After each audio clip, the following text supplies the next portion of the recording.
안녕하세요. 군사돋보기입니다. 드디어 우리 대한민국이 한반도로 접근하는 주변국들의 해군 함대들을 모조리 초토화시켜버릴 최종 병기를 개발해 무적의 방어 전략을 실현시키게 되었습니다. 2021년 12월 16일에 열린 우주 세미나에서 우리 한국의 국방과학연구소는 대함탄도미사일 ASBM과 인공위성을 결합한 조합으로 서해에서 중국 해군에 대한 한국판 반접근 지역거부 전략 A2AD를 구축한다는 계획을 발표했는데요. 이 같은 전략은 사실 중국이 미 해군과 서방연합해군의 항공모함 전단에 맞서 대항하기 위한 가장 중요한 핵심 전략으로 손꼽히는 전략입니다. 미군은 이와 같은 대함탄도미사일 ASBM이 없지만 전술탄도미사일이나 대함탄도미사일들을 중국 주변의 육지와 섬에 대거 상륙시켜 중국의 항공모함 전단을 유사시 초토화시킨다는 해군 해병대 원정선박 차단 시스템 네메시스 전력을 구축 중에 있습니다. 그런데 한국의 경우 미국의 네메시스 프로그램보다 더욱 치명적인 대함탄도미사일을 개발하고 이를 정확히 유도 발사하기 위한 기반 체계들을 갖춰 나가겠다고 얼마 전 밝힌 것인데요. 이 같은 한국의 폭탄 발표에 군사 전문 해외 언론 매체인 네이발 뉴스에서 깜짝 놀라 이 같은 보도를 했습니다. 현지 시각으로 1월 12일 네이발 뉴스에서는 한국 국방부가 서해에서 중국군의 해상 활동을 저지하기 위한 반접근 지역 거부 A2AD 전략에 청사진을 제안했다. 이는 대함탄도미사일과 정찰 위성, 실시간 데이터 링크 등 인프라를 갖춰 시행되는 한국판 A2AD다. 하지만 사실 알고 보면 중국의 대함탄도미사일은 정확도를 보장할 수 없을 것이라는 전문가들의 추측이 계속되는 가운데 중국군도 바보가 아닌지라 이 무기체계의 활용성을 극대화할 방법을 구상해왔습니다. 그리고 우리 또한 이 전략을 그대로 따라해 중국 해군 함대에게 되돌려줄 경우 정말로 중국 해군의 70% 이상에 해당하는 어마어마한 전력을 단 10분 안에 괴멸시킬 수 있을 것으로 보이는데요.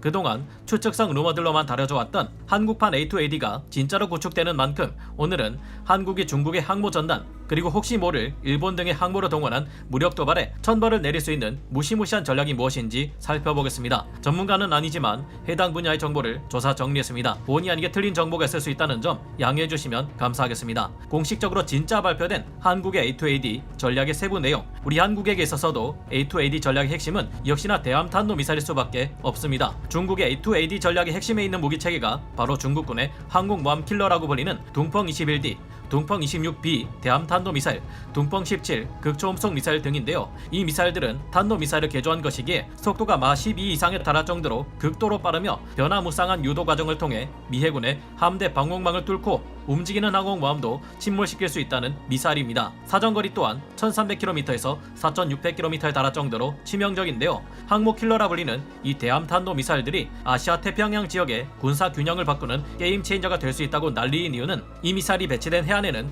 세계 최강이라 불리는 미 해군 항모 전단이 접근해 공격을 가할 수 없기 때문입니다. 항공모함에 탑재되는 함재 전투기들의 작전 반경은 약 1000km 내외인데 중국의 대함탄도 미사일들은 그보다 훨씬 먼 거리에서 이미 모체인 항공모함을 향해 탄도미사일을 쏠 수 있습니다. 이 때문에 유사시 미 해군의 항모 전단마저도 중국을 공습할 수 없을 것이라는 우려가 계속 나오고 있는 것인데요. 하지만 이는 곧 우리 한국이나 미국 또한 중국을 상대로 똑같이 그들의 항모 전단을 향해 써먹을 수 있는 간단한 전략입니다. 특히 중국과 서해만을 앞두고 가까이 붙어있는 우리 한국은 사거리가 비교적 짧은 단거리 탄도미사일만으로도 서해나 남해로 접근하는 중국의 항모 전단을 타격하는 것은 물론 해군 기지에 있는 핵심 시설들까지 타격할 수 있는데요. 문제는 이 대함탄도미사일을 중국의 항공모함을 향해 정확히 유도하는 것이 쉽지 않다는 것입니다. 대함탄도미사일 ASBM으로 해상에서 움직이는 적을 맞추려면 우선 적 항모 전환의 위치가 어디인지 정확하게 알아야 합니다. 또한 이것들을 계속해서 탐지 및 추적할 수 있어야 하는데요. 이를 위해서는 수많은 군사용 정찰 위성이 빈틈없이 배치되어 중국 항모 전환의 움직임을 유심히 살피고 있어야 합니다. 그리고 우리의 정찰 위성들과 전술 데이터 링크 연결을 통해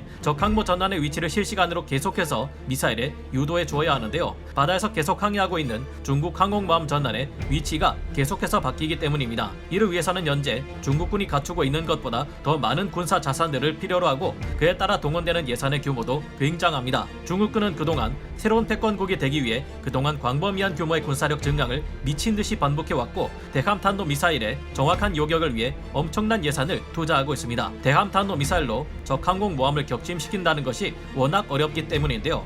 중국은 지안빙 5, 6, 야후간 1-2 군사위성과 내륙 장거리 표적 탐지 레이더로부터 미 해군 항모와 미군 해외 기지의 표적 정보를 받아 운용되고 있습니다.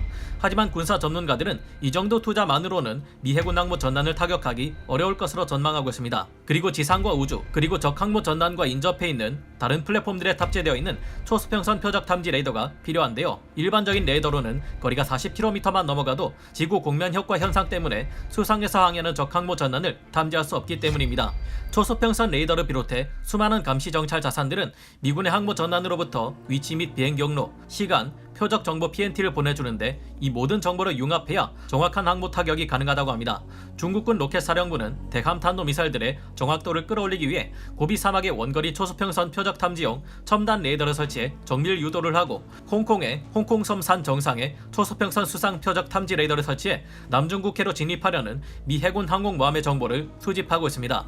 하지만 여전히 이 정보들을 중국군 로켓사령부가 실시간으로 융합해 둥펑 21D와 둥펑 26B에 공급하기에는 역부족인 것으로 알려져 있습니다.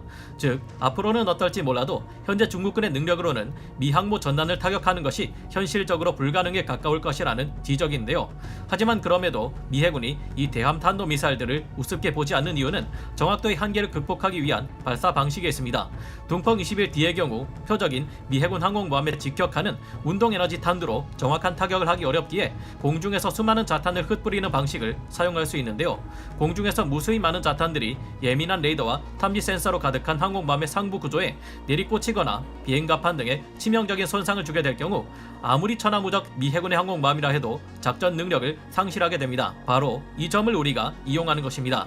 우리 한국은 탄두 중량이 무려 2.5톤에 달하는 데다 약 800km의 사거리를 가진 현무포 탄도 미사일을 가지고 있는데요. 기사에 의하면 현재 탄두 중량이 8톤에 달하는 괴물급 탄도 미사일까지 개발하고 있는 실정입니다. 여기에 스스로 나라가 적에게 부딪혀 폭발하는 무인기 형식의 자탄을 가득 집어넣는다면 어떻게 될까요? 대함 탄도 미사일을 중국의 항공모함에 정확하게 유도하는 것은 어려울지 몰라도 이 탄도 미사일에서 흩뿌려진 수백, 수천 개의 자탄들이 날개를 펴고 유도 센서를 통해 적 항공모함으로 접근해 사정없이 내리꽂아 버린다면 웬만한 방공 능력을 가지고 있지 않은 이상 방어하는 것이 불가능할 것입니다. 실제로 이와 같은 무기 체계가 미군의 탄도 미사일 중에 존재합니다.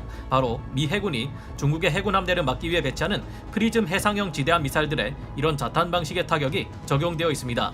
우리 한국은 이미 탄두 중량 0.5톤에서 1톤에 300km에서 800km의 사거리를 가진 현무2 탄도 미사일을 대함 탄도 미사일 ASBM으로 만들어 운용할 경우 주변국들의 항공모함 전단에게 상당한 피해를 줄 수 있을 것으로 예상되어 왔습니다. 하지만 보다 좀 더 체급이 큰 탄두 중량 2.5톤짜리 탄두를 가지면서도 800km 밖의 목표물을 공격할 수 있는 현무4나 아직 공개되지 않은 더욱 거대한 8톤짜리 탄두 중량을 가진 현무 미사일을 대함 탄도 미사일로 개량하고 여기에 유도가 가능한 자탄들을 가득 넣을 경우 우리 주변국의 항모 전단에게 가공할 위력을 발휘할 수 있을 겁니다. 이 탄도 미사일들은 프리즘보다 훨씬 크고 강력한 거대한 탄두를 가지고 있기 때문에 그만큼 더욱 많은 자탄을 흩뿌리는 무시무시한 무기가 될 수 있을 텐데요.